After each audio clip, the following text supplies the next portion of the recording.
The storm had ended hours ago, but the wind still howled through the empty scrapyard like a ghost that refused to rest. The sky above was covered with thick clouds, and flashes of lightning showed the twisted metal of old ships, broken droids, and burned-out machines scattered everywhere. The human mechanic, Evan, walked slowly through the wreckage with a small flashlight in his hand. He was tired, covered in grease, and looking for anything that could be sold or repaired. But tonight something felt different. The air felt heavier, almost alive. He stopped when he heard it, a weak, broken sound. It wasn't the wind. It was something else, a faint mechanical hum mixed with shallow, painful breathing. Evan turned off his light for a second and listened. The sound came again like a dying machine trying to speak. He followed it, stepping over piles of junk until his light fell on something that froze him in place. Under a collapsed engine panel lay an alien girl. Her skin, a pale shade of silver blue, was covered in dirt and blood. Her eyes were dim, flickering like broken lights. And worse, her limbs were gone. Her arms ended at the shoulders, her legs cut off below the knees. Wires and sparks surrounded her body, mixed with pieces of shattered armor. She wasn't just flesh, she was half machine. Evan knelt beside her. For a moment he thought she was already dead, but then she blinked weakly and looked at him. Her voice came out as a whisper, broken and full of fear. "Don't hurt me." Evan didn't answer right away. He had never seen an alien like her before. She looked fragile, but her body showed signs of advanced technology. There were plates of alloy where bone should be, and her heart gave off a faint mechanical pulse. He could see that she was once something powerful, maybe a pilot, maybe a soldier, but now she was only a broken thing. He reached out carefully. "Easy. I'm not here to hurt you." Her eyes widened slightly. "Human, you're human." Evan froze. The word human came out of her mouth like a curse. In most of the galaxy, humans were hated, blamed for wars and chaos. If anyone saw him here near her, it could mean trouble. But when he looked at her again, lying helpless and afraid, he couldn't walk away. "Can you move?" he asked. She shook her head weakly.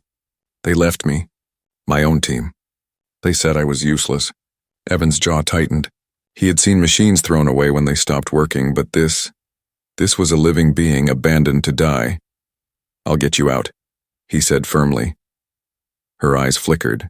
"Why? Humans don't help us." "Maybe I'm different," he said simply. He grabbed a metal bar and began lifting the heavy engine part off her body. Every move made her groan in pain. The metal creaked, sparks flew, and his hands burned from the heat, but he didn't stop. After long minutes, he finally pulled her free. She lay still, her body limp, her breathing shallow. Evan looked around. The scrapyard was silent again, but he knew someone might have seen the flash of light from his torch. If anyone from the colony found him carrying an alien, especially one like her, he would be arrested. Still, he couldn't leave her. He picked her up carefully. Her body was light, too light for someone alive. The parts of her that were still organic felt cold, almost lifeless. As he carried her toward his hovercart, her head rested weakly against his shoulder. She whispered, almost like a dream, "Why? Save me." Evan looked down at her face. "Because you're still breathing," he said softly. "That's reason enough." He placed her in the back of his old hovercart and covered her with a dirty cloth to hide her from sight. Then he started the engine and drove toward the old hangar that served as his workshop.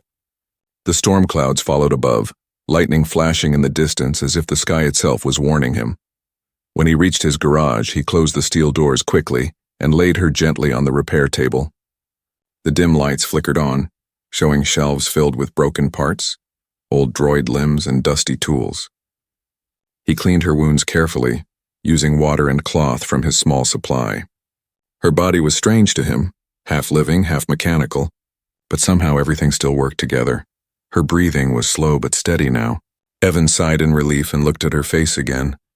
She was young, maybe close to his age. Her eyelashes were long and silver, her features delicate, but her body showed scars that told stories of war. He sat down beside her and whispered to himself, "What am I doing? Helping an alien could get me killed." But deep inside, he already knew the answer. He had fixed machines all his life, ships, droids, weapons. But this girl, she wasn't just another repair job. She was alive, broken, and scared. And for the first time, he wanted to fix something not for money, but because it was right. As he worked late into the night, Thunder rumbled outside again. The girl's eyes opened for a moment, faint light shining within. She looked at him, her lips trembling. "What's your name, human?" "Evan," he replied, tightening a wire on her shoulder joint. Her voice faded into a whisper. "Evan, thank you." Then she closed her eyes again, drifting into sleep. Evan watched her for a while, the hum of her mechanical heart filling the room. He didn't know who she was, or why she was left to die. But he knew one thing. Tomorrow he would find a way to rebuild her. No matter the cost, outside the storm finally ended. But inside the small workshop, a new storm was just beginning. Morning came quietly, the scrapyard now bathed in the dull orange light of a new day. Inside the small metal workshop, the sound of clinking tools echoed like a heartbeat. Evan stood over the workbench, his hands steady but his eyes heavy from a night without rest. The alien girl, Lyra, as he later learned, lay motionless on the repair table. The dim light reflected off the silver fragments that replaced parts of her body. Evan had cleaned most of the dirt and blood from her, but she was still badly damaged. Her left shoulder was nearly destroyed, and the wires that once connected her legs were burnt through. Her body was like a puzzle of flesh and steel, built with technology far beyond anything he'd worked on before. Yet somehow it felt familiar, like something he could fix if he just kept trying. He connected a small power cable from an old drone battery to the energy port near her spine. When he pressed the switch, sparks burst and a faint hum filled the air. Lyra's body twitched slightly and her eyes flickered open, glowing pale blue for a brief moment before fading again. "Still with me?" Evan muttered, mostly to himself. Good. He spent the next few hours replacing damaged circuits, welding new metal supports, and using spare ship parts to create the base for new limbs. He had done hundreds of repairs before, but never one like this. Every move felt personal, careful, as if one wrong touch could break her completely. As he worked, he thought about the risk. If anyone in the colony found out he was hiding and repairing an alien, especially one with cybernetic parts, he could be executed. The authorities called it tech treason. Humans were not allowed to handle alien biomachines. But Evan pushed the thought away. He had already chosen his path. Around midday, Lyra's breathing became steady. Her fingers, what remained of them, twitched. Then her eyes opened, fully this time. They were bright, deep blue and filled with confusion and fear. "Where am I?" she whispered weakly. Evan leaned closer, wiping the sweat from his forehead. "You're in my workshop. I found you last night in the junkyard. You were barely alive." Her gaze moved slowly around the room, stopping at the shelves full of human tools and scrap. "Why did you bring me here? You're human." He smirked slightly. "Yeah, I noticed." Her voice trembled. "Humans don't help us," Evan shrugged. Maybe I didn't get that message. For a few seconds, neither of them spoke. The silence was broken only by the soft hum of the generator in the corner. Lyra turned her head slightly, wincing in pain. "My arms, my legs, they're gone," Evan said quietly. "I'm trying to build new ones." She looked at him with disbelief. "You can fix me?" "I can try." He lifted a half-finished robotic arm made from ship plating and servo parts. "It won't be perfect, but it'll move." A faint smile appeared on her face, weak but real. "Why?" she asked again. "Why help me?" Evan paused, his eyes distant. "Because you needed it. Because no one else would." For the first time, Lyra didn't argue. She simply stared at him, as if trying to understand what kind of human he was. Her people had told her humans were cruel, selfish, dangerous. Yet here was one, working through the night to save her life. As the hours passed, Evan attached the base joints to her shoulders and hips, connecting wires to her inner energy channels. The first test failed. The power cells overheated and exploded, filling the room with smoke. Lyra gasped, sparks shooting from her chest. Evan rushed to her side, cutting the main line. "Stay with me," he said urgently. She looked at him, pain etched across her face.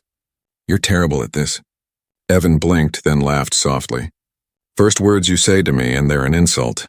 That's a good sign." Despite the pain, a small chuckle escaped her lips. "Maybe."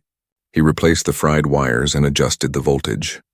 This time the lights on her chest flickered steadily, glowing brighter with every second. The new arm prototype twitched, then lifted an inch. Lyra gasped, staring at it like she was seeing a miracle. "It moved," she whispered. Evan nodded. Told you. I fix broken things. Lyra looked at him for a long time. There was something strange about his calmness, something honest. You're risking your life, she said quietly. If they find out, they'll punish you. Let them try, he replied simply. I've lived long enough fixing junk. Maybe it's time I fix something that matters. That night, the storm returned, soft rain tapping on the roof. Lyra lay quietly watching Evan as he continued to work. He didn't stop to eat or rest. His focus was unshakable. The light from his torch reflected off the metallic plates, casting a soft glow over her face. Evan, she said suddenly. He glanced up. Yeah? When this is over? When I can walk again? I'll repay you. He smiled faintly. Don't worry about that. Just heal. But deep inside, Lyra meant every word. For the first time since her fall, she felt something she hadn't felt in years. Trust. Outside, the rain grew stronger. Inside, the small workshop glowed with light, sparks flying as human hands worked to rebuild alien life. And though neither of them knew it yet, this night was only the beginning of something that would change both their worlds forever. The next morning, the soft hum of machines filled the workshop. Lyra was awake now, sitting carefully on the repair table, her new arm half attached. It wasn't perfect, made from mismatched metal and old drone servos, but it moved. When she flexed her fingers, the sound of soft clicks filled the air. She stared at it, amazed. You built this? From junk? She asked, looking at Evan. Evan tightened a bolt on her shoulder joint. From good junk, he corrected. There's a difference. She smiled faintly, her first real smile since he'd found her. But behind that smile was still fear. Fear of what would happen if anyone knew she was here. Every noise outside made her flinch, every shadow made her tense. Evan noticed it but said nothing. He just kept working, pretending not to see the way her eyes darted toward the window.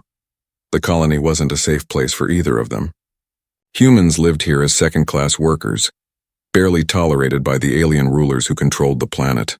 But Lyra's kind, cybernetic aliens from the Orion sector, were even less welcome. The colony law was simple. Any tech-augmented alien found in human territory was to be captured or destroyed. By midday, the hum of an approaching hover transport reached their ears. Lyra froze. Evan looked up from the workbench. The sound was getting louder. He moved quickly to the window and peeked through the blinds.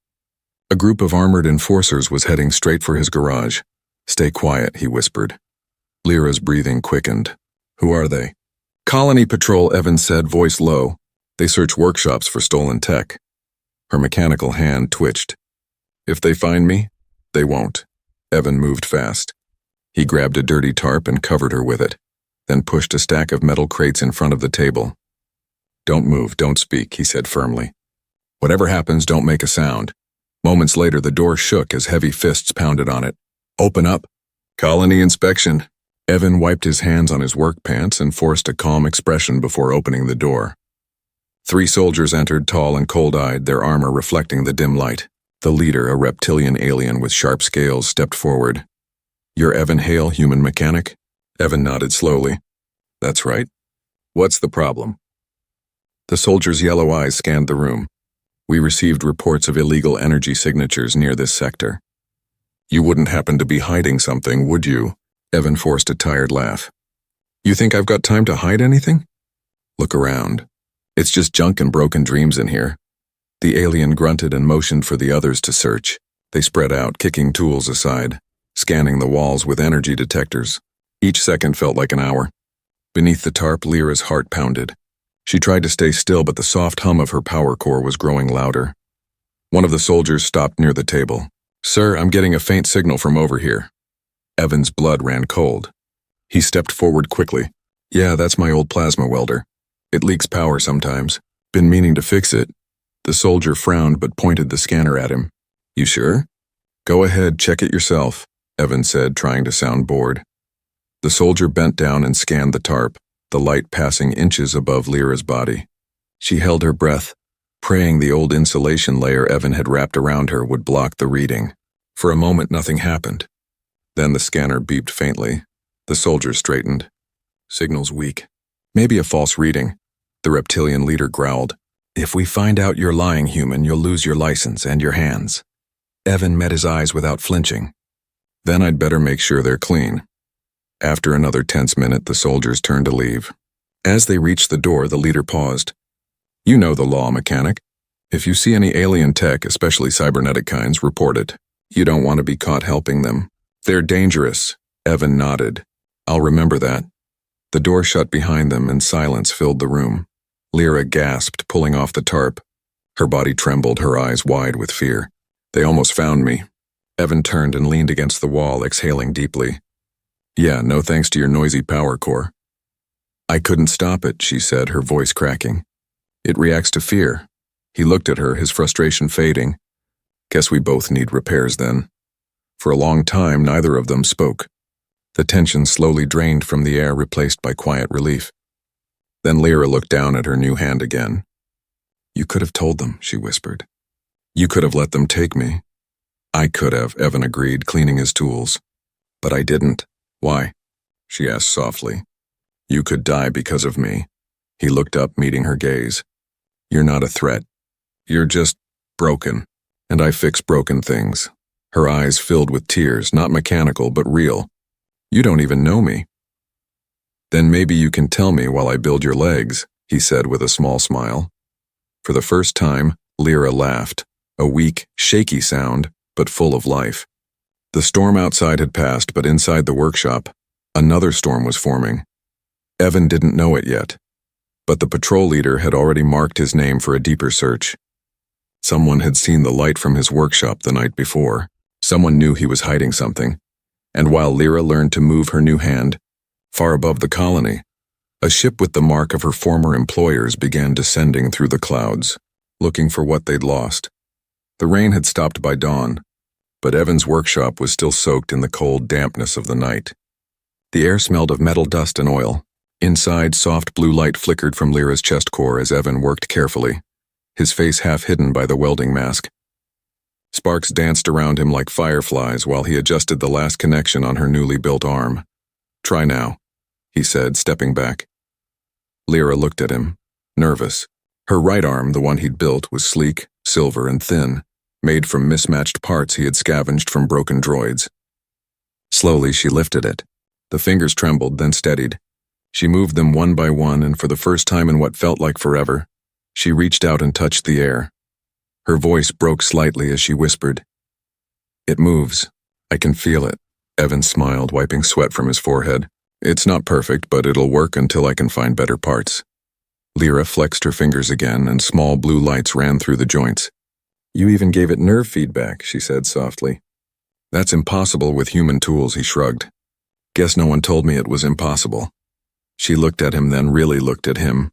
His hands were scarred, his shirt torn, grease staining his arms. But his eyes, calm and steady, held no judgment, only quiet determination. You risk your life for a stranger, she said, and you don't even ask for anything in return. Evan turned back to his workbench. I'm not doing this for a reward, Lyra. I fix things. It's what I do.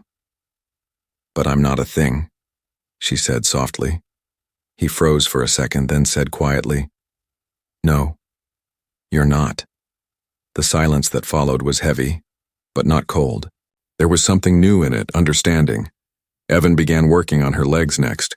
The prosthetic joints were more complex, designed for full movement and balance. He worked for hours, stopping only to drink cold water or adjust the energy levels. Lyra watched him, sometimes asking questions, sometimes just studying the way he moved, so patient, so precise. At one point she said, Where did you learn to build like this?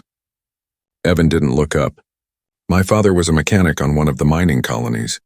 He used to say machines are honest, they don't lie, they just break.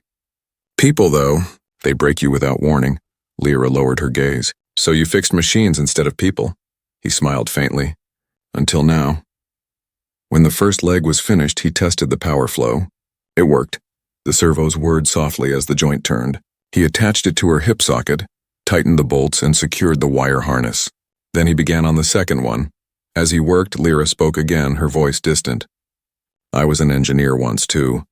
I built starship engines for my people. But when my project failed, when the explosion happened, they blamed me. They said I was defective. They said I didn't deserve repair. Evan stopped for a moment and looked at her. That's cruel. That's normal, she said bitterly. My world doesn't waste time on broken things. He turned back to his tools. Then your world's missing something important. What's that? She asked. Mercy, he said simply. Lyra watched him in silence after that. His words echoed in her mind. She had seen mercy before in stories and myths, but never like this. Never from a human. By nightfall, the second leg was complete. Evan stepped back and nodded. All right, try standing. Lyra hesitated, fear flickering in her eyes. What if I fall? Then I'll catch you, he said quietly. She took a deep breath and moved her legs off the table.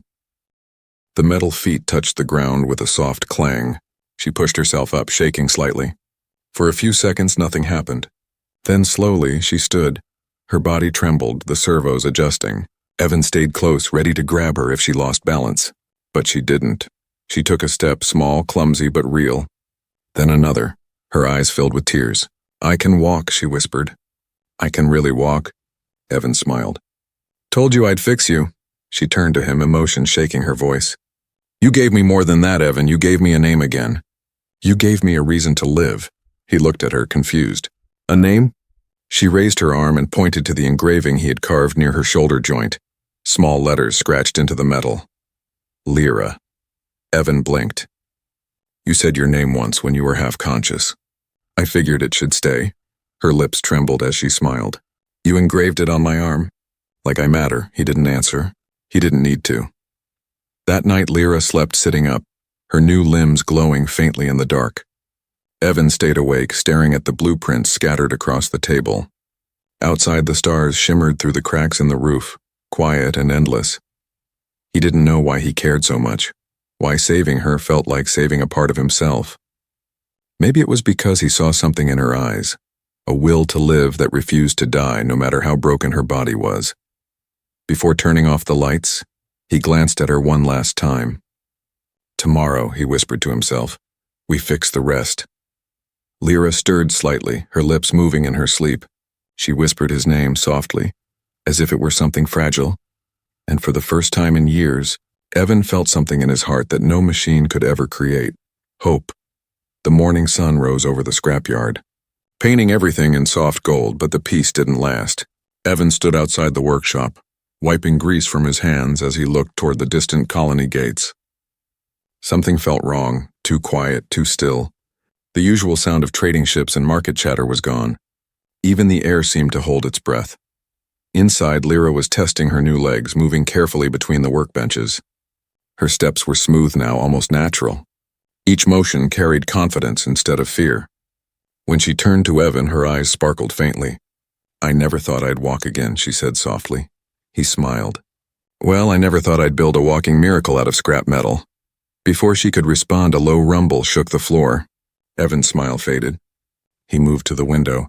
Through the dusty glass, he saw 3 armored transports hovering in the distance, moving fast toward their direction. Red lights blinked on their sides, the mark of the colony enforcement unit. His heart sank. They found us, Lyra froze. How? Doesn't matter, he said quickly, grabbing a wrench and a plasma pistol from the table. We need to move. But I can't run fast yet, she said, fear in her voice. Evan turned to her, eyes sharp but calm. Then I'll slow them down. No, she shouted, stepping forward, her new legs humming with energy.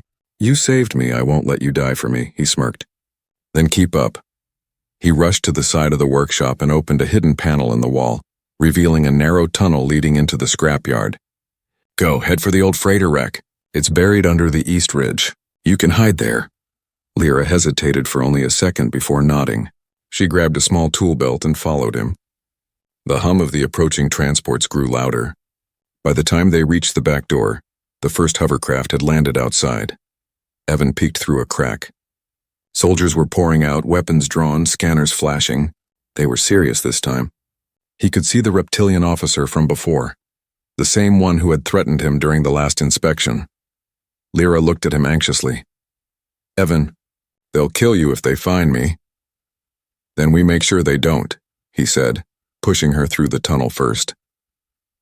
They crawled through the narrow passage, the smell of rust and oil filling their lungs. Behind them, heavy boots stomped into the workshop. The sound of crates being smashed echoed through the tunnel. Search everything, the reptilian officer barked. The human lied to us. The energy signal came from this place. Evan and Lyra reached the end of the tunnel and emerged into the scrapyard. He pulled the hatch shut behind them and motioned for silence. The sun reflected off the metal mountains around them, making everything shine too brightly. There was nowhere easy to hide. "Come on," he whispered. "This way." They climbed over a pile of wrecked ship parts, moving fast but quietly. Lyra's new legs whirred softly, their sound blending with the distant hum of the wind. For a moment, Evan thought they might make it, but then a drone swooped overhead, scanning the area. "Down," he hissed. They ducked behind an old cargo engine, holding their breath. The drone hovered for a moment, scanning the debris, then moved away. Evan exhaled slowly. "Too close." Lyra's voice shook. "They're hunting us like animals." "Yeah," he said, eyes narrowing. "But animals bite back." They continued running until they reached the east ridge, where the skeleton of a massive freighter lay half buried in the sand. Its hull was cracked, its engines long dead, but its interior was still intact. Evan pulled open a side hatch and motioned her inside. "Stay here," he said. "If they find me, don't come out. What are you planning?" "Buying you time." He stepped out, closing the hatch behind him. Lyra pressed her hands against the cold metal, panic flooding her chest. For the first time, she realized how much she cared, not as a machine saved by a mechanic, but as someone who didn't want to lose him, outside. Evan climbed to the top of the freighter wreck and fired a single plasma shot into the air. The blast lit up the sky, drawing the soldiers' attention instantly. "There he is," someone shouted. Evan smiled grimly. "Yeah, come get me." Blaster fire erupted around him as he ducked behind the metal plating. He fired back, taking out one of the approaching drones. Sparks and smoke filled the air. The sound of battle echoed across the scrapyard like thunder.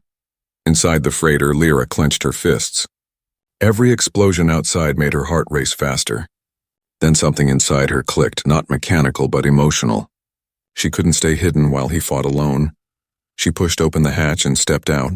Her new legs glowed brighter as she activated the reinforced energy cores Evan had built. The servos hummed, power surging through her frame. "Lyra," Evan shouted when he saw her. "What are you doing?" "Helping you," she yelled back, firing a burst from the welding torch she carried. The blue flame hit a soldier's weapon, melting it instantly. Evan grinned despite the danger. "You've got terrible aim, but nice timing." Together, they fought their way toward the edge of the scrapyard. Blaster bolts tore through the air, explosions lighting up the metal mountains. Finally, Evan spotted a small cargo skimmer half buried under debris. "That one still works," he shouted. They climbed aboard as more soldiers arrived. Lyra used her new strength to shove aside a heavy panel, clearing the cockpit. Evan hot-wired the engine with trembling hands. "Come on, come on!" The engine sputtered, then roared to life. The ship lifted off the ground just as the soldiers opened fire. Lyra held onto Evan's shoulder, looking back at the burning scrapyard that had once been their home. As they rose into the sky, Evan said quietly, "Guess we just made some powerful enemies." Lyra looked at him. her eyes glowing with resolve. "Then we fight them together." The ship disappeared into the clouds, leaving behind only smoke, broken metal, and the echo of a promise, one human, one alien, bound by defiance and something stronger than fear. The night sky was alive with fire and thunder. Plasma bolts streaked across the clouds as Evan's stolen skimmer shot through the dark, leaving trails of blue light behind. The old engines groaned under the pressure, warning lights flashing red across the dashboard. Evan gripped the controls tightly, his jaw set, sweat dripping down his face.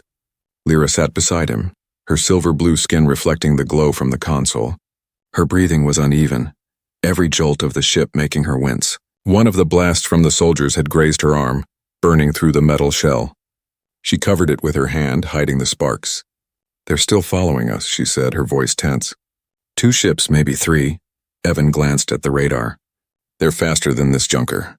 But if I can reach the storm ridge, their sensors won't track us." Lyra turned to him. "You'll never make it in this condition." "The core is overheating," he smirked. "So am I." The ship shook violently as another blast grazed their tail. The warning alarm screamed and the smell of smoke filled the cabin. Evan slammed his hand against the panel, trying to stabilize the flight. The controls sparked, but the engines roared back to life for a moment longer. Lyra grabbed his arm. "We have to land. You'll die if you keep this up." "If we land, we both die," he said calmly. "Trust me. I've got one last trick." Through the window, the horizon glowed with storm clouds swirling like giant beasts. The storm ridge, an area where lightning storms never stopped. The electric waves could fry any scanner or engine, but it was their only hope. Lyra's voice dropped to a whisper. "That storm will kill us." Evan glanced at her and gave a faint smile. "You said once that your people leave the broken behind." "I'm not one of them," she stared at him, words failing her. For a long moment, the sound of the engines and distant thunder filled the silence between them. Then he spoke softly, almost to himself. "If I can get us through, we'll have a chance. There's an old outpost beyond the ridge, abandoned but maybe still working. And if you can't?" He looked ahead. "Then at least we tried." The ship dove into the storm. Lightning danced across the clouds, flashing bright blue and white, reflecting in Lyra's eyes. The cockpit filled with static light, every bolt striking dangerously close. The power surged, systems flickering on and off. Lyra held onto the seat, her new mechanical limbs shaking violently. "Evan, the power core is unstable." "I know," he shouted over the thunder. "We're almost there." A sudden explosion rocked the ship. The main power conduit burst and the entire craft began to lose altitude. Sparks flew everywhere. Lyra cried out, "We're going down." Evan gritted his teeth. "Not yet." He ripped open the maintenance panel below the controls, exposing a glowing blue power line. Without thinking, he grabbed one of the cables and jammed it into his own wrist connector.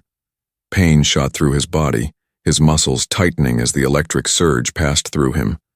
Lyra screamed, "Evan, stop! You'll burn yourself!" "Keep flying," he gasped. "I can reroute the current manually."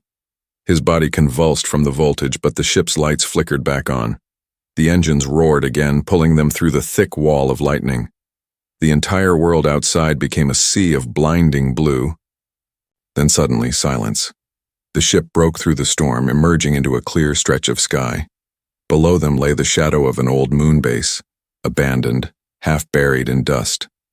The engines sputtered one last time before dying completely. Evan released the cable and collapsed against the console, smoke rising from his hands. "Evan!" Lyra caught him as he slumped forward. His pulse was weak, his breathing slow. His skin was pale, burned in several places. "Why did you do that?" she whispered, tears forming in her eyes. He tried to smile. "Because you deserve another chance." She shook her head fiercely. "No, you can't do this for me." But he was already fading. "You're free now," he whispered. "That's all that matters." Lyra's body trembled as she carried him out of the cockpit. The storm raged far behind them now, the lightning fading like ghosts in the distance. She dragged him across the dusty ground and into the ruins of the base, finding shelter inside a dark chamber. There she laid him down gently, her mechanical hand brushing his cheek. His skin was cold, but he was still alive, barely. She looked around the old outpost and spotted a broken fusion reactor. Kneeling beside it, she used her engineering instincts to repair what she could. If she could restore its power, maybe she could transfer some energy back into him, just as he had done for her. Her voice cracked as she whispered, "You saved me once, Evan. Now it's my turn." The hours passed. She worked tirelessly, connecting wires, charging cells, using her own energy core to stabilize his. The blue glow from her chest dimmed as she gave more of her power to him. When his pulse finally strengthened, she collapsed beside him, exhausted but smiling faintly. Outside, the storm ridge glowed like a barrier between life and death. Inside the ruined base, a faint light shone again. 2 survivors, 1 human, 1 alien, bound by sacrifice. When Evan's eyes fluttered open hours later, he saw Lyra leaning against the wall, her body barely functioning, her energy nearly gone. He tried to speak, but she put a finger to his lips and whispered, "Rest now. You saved me. I'll save you too." Evan reached out, his burned hand brushing her metal fingers. "You already did," he whispered. And for the first time since the chase began, silence filled the air, peaceful, gentle, and full of unspoken gratitude. The storm had ended. But what remained between them was something far stronger than fear or pain. It was trust, the kind that could rebuild not just bodies but entire worlds. A pale blue dawn rose over the forgotten moon, lighting the metal ruins of the outpost where silence had reigned for decades.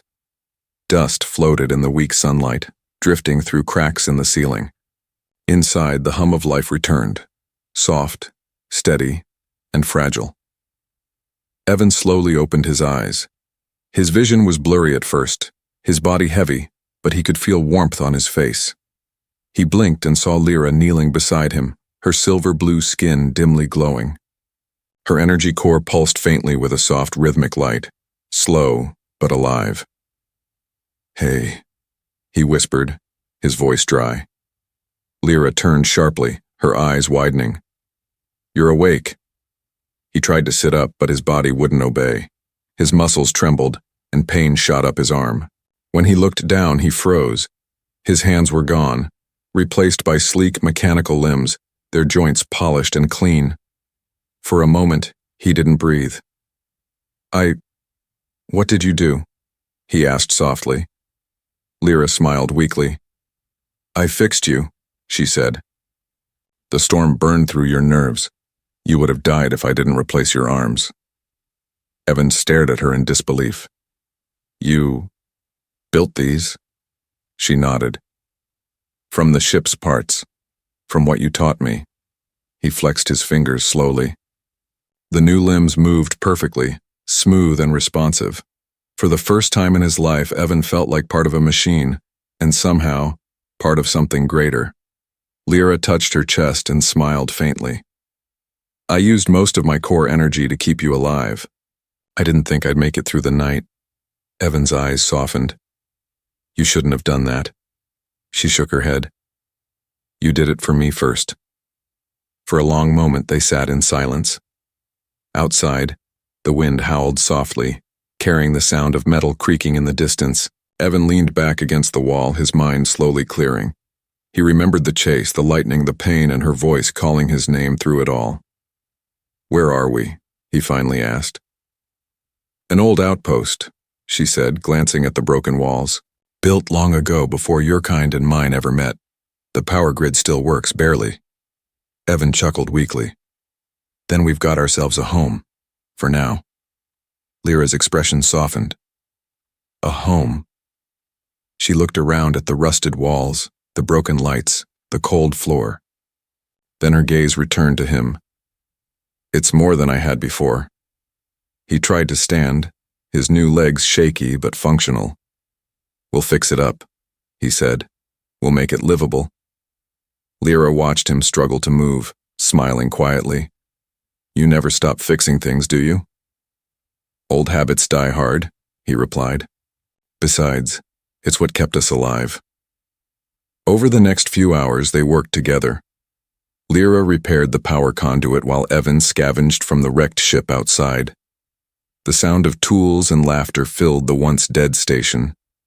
They were both broken in different ways, but together, they were whole. At one point, as Lyra adjusted a damaged solar panel, Evan stopped to watch her. The faint sunlight shimmered on her metallic limbs, blending seamlessly with her organic skin. She looked both alien and human. Something new, something beautiful. "What?" she asked, catching his stare. "Nothing," he said quickly, smiling. "Just thinking. Maybe the galaxy got it wrong about us." She tilted her head. "Wrong?" "They said humans destroy," he said quietly. "They said aliens like you can't trust us. But here we are proving both sides wrong." Lyra's smile deepened. "Maybe it's time we teach them what humans can really build." Evan laughed softly. "One day at a time, Lyra." That night they sat together near the restored power core, its soft blue glow lighting the room. The air was warmer now, the silence peaceful. Lyra's head rested gently against his shoulder as the stars shimmered through the cracks above. "You know," she said, her voice barely a whisper. "When I was left in that scrapyard, I thought my story was over." Evan looked at her. "And now?" "Now I think it was only beginning." She paused, her eyes reflecting the light from the core. You gave me back my life, Evan. But more than that, you gave me faith. Faith that not all humans are monsters. He smiled faintly. And you gave me something I didn't know I'd lost. What's that? Hope. They sat in silence again. But it was the kind of silence that spoke more than words. The kind that only existed between two people who had survived something impossible together. Far above the moon, a signal beacon flickered to life. The old communication tower Lyra had repaired earlier. Its light pulsed gently into the void, announcing to the stars that there was life here once more. Evan glanced at it and said, "That'll attract attention." "Maybe that's the point," Lyra said. "Let them come. Let them see what we built together." He turned to her, his expression serious. "You really think the galaxy's ready for that?" She smiled softly. "No, but maybe we'll make them ready." The wind outside whispered across the dunes, carrying with it the faint hum of new life, a mechanic's promise reborn as something greater. As the night deepened, Lyra looked at Evan's new hands resting beside hers, both made of metal and strength, both symbols of what they had overcome. "Evan," she said quietly, "you once said you fix broken things." He nodded. "Still do." She took his hand, her fingers interlocking with his metal ones. "Then we'll fix the galaxy next." Evan chuckled, his eyes on the rising stars. "Yeah," he said softly, "one bolt at a time." And under the endless night sky, where two broken souls had found each other among ruins and storms, the first light of a new beginning was born. A light that someday would change the fate of more than just one human and one alien. It would change everything.